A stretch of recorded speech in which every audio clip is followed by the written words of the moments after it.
شروع کرتے ہیں اپنی آج کی انٹرسٹنگ سی ویڈیو کو، جس کا عنوان ہے بوڑھے باپ کی امید۔ میرے مڈ ٹرم امتحان ہو چکے تھے، مجھے واپس گھر جانا تھا۔ میں گجرات ریلوے اسٹیشن پہ پہنچا۔ میری بکنگ تھی، چنانچہ میں ٹرین کا انتظار کرنے لگا۔ میں طویل سفر کے لیے ہمیشہ ٹرین کو ترجیح دیتا ہوں۔ میرے نزدیک اس کی وجہ یہ ہے کہ یہ طویل سفر کے لیے زیادہ آرام دہ ہے۔ یہ وقت تھوڑا زیادہ لیتی ہے، مگر اس میں آپ لیٹ کر اپنی تھکن دور کر سکتے ہیں۔ ٹرین کے آنے میں ابھی تھوڑا وقت تھا۔ پلیٹ فارم پہ میری ملاقات ایک بوڑھے شخص سے ہوئی۔ مجھے وہ بہت پریشان دکھائی دے رہے تھے۔ میں نے اس کی وجہ جاننے کے لیے ان سے ابھی صرف اتنا ہی پوچھا تھا کہ بابا جی سب ٹھیک ہے نا، کہ ان کی آنکھیں بھر آئیں۔ پھر انہوں نے بتانا شروع کیا۔ ان کا ایک ہی بیٹا ہے جس کی عمر اب تقریباً 32 سال ہے، جو کہ 2 سال سے لاپتہ ہے۔ وہ اسے ڈھونڈنے کے لیے کراچی جا رہے ہیں، اور وہ اسی سلسلے میں تیسری بار کراچی جا رہے تھے۔ میں نے مزید تفصیل پوچھی تو انہوں نے تفصیل بتانا شروع کی۔ انہوں نے بتایا کہ وہ سیالکوٹ کے رہائشی ہیں اور پاکستان بننے کے بعد سے یہاں ہی رہ رہے ہیں۔ ان کی بیوی پہلے بچے کی پیدائش پر انتقال کر گئی تھی۔ وہ پاکستان سے 15 برس بڑے ہیں اور ان کا نام حمید ہے۔ ان کے بیٹے کا نام شہزاد ہے۔ ان کی وہاں کسی سے دشمنی تھی جس کی بھینٹ ان کا بیٹا چڑھ گیا۔ ان کا بیٹا زیادہ پڑھا ہوا نہیں تھا۔ اسے مخالفوں نے بلا وجہ پولیس کے حوالے کر دیا، کیونکہ پولیس بک چکی تھی۔ اسے حراست میں رکھ کر تشدد کیا گیا اور حمید صاحب کے ساتھ بھی بدتمیزی کی گئی۔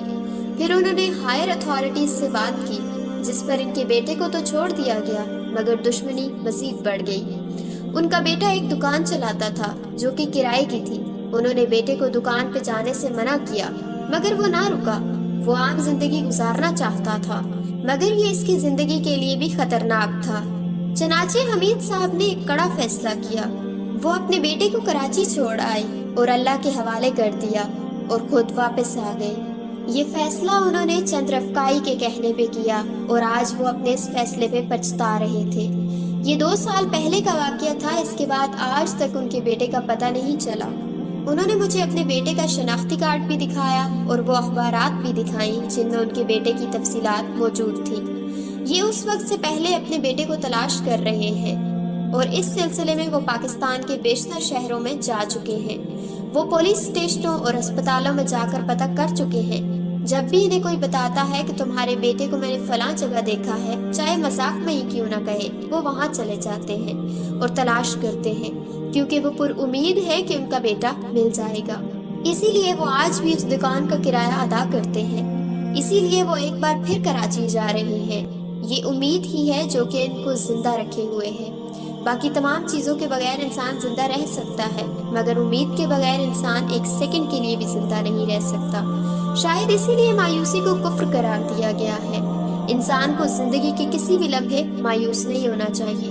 یہ طے ہے کہ ہر انسان کی زندگی میں ایسے لمحے آتے ہیں کہ انسان کی عقل اور سمجھ جواب دے جاتی ہے۔ اس لمحے انسان کو مایوس نہیں ہونا چاہیے، بلکہ اللہ تعالیٰ پر توکل کرنا چاہیے۔ یہی کامیابی کا راز ہے۔ بوڑھے باپ کی اس پختہ امید پہ مجھے یقین ہو گیا کہ اس کا بیٹا ضرور ملے گا۔ اتنے میں ٹرین آ گئی اور میں سوار ہو گیا۔ میری ٹرین میں ان سے ملاقات نہیں ہوئی۔ انشاءاللہ ملتے ہیں پھر کسی اور ویڈیو میں کسی اور عنوان کے ساتھ۔ تب تک کے لیے رکھیے اپنا بہت سارا خیال۔ فی امان اللہ۔